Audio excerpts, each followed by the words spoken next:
এ এক মনস্তাত্ত্বিক thriller cinema.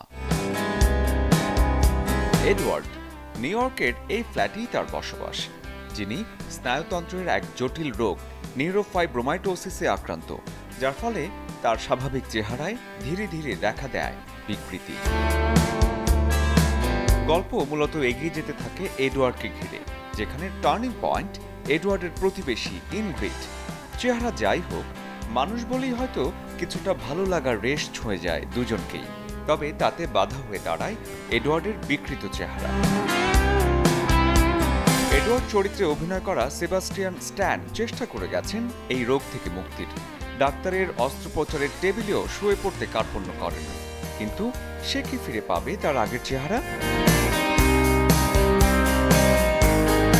ভালো লাগা থেকে ভালোবাসা। প্রতিবেশী ইনগ্রিড তাদের দুজনের সম্পর্কের উপর ভিত্তি করে লিখে ফেলেন নাটক, যাতে অভিনয়ের স্বাদ জাগে এডওয়ার্ডের। সেখানেও বাধা তার বিকৃত চেহারা। এভাবেই এগোতে থাকে আ ডিফারেন্ট ম্যান সিনেমার কাহিনী। অ্যারন সিম্বার্গ তার পরিচালনায় বেশ দারুণভাবে উপস্থাপন করতে পেরেছেন নিজের সাথে নিজের লড়াইয়ের গল্প। সেবাস্টিয়ান স্ট্যান ছাড়াও এই সিনেমায় আরও অভিনয় করেছেন ভেনেটা রেন্সবে, অ্যাডাম পিয়ারসন সহ আরও অনেকে। যারা থ্রিলার ভালোবাসেন তাদের জন্য মাস্ট ওয়াচ একটা movie, a different man. Shariful Haque, channel 24।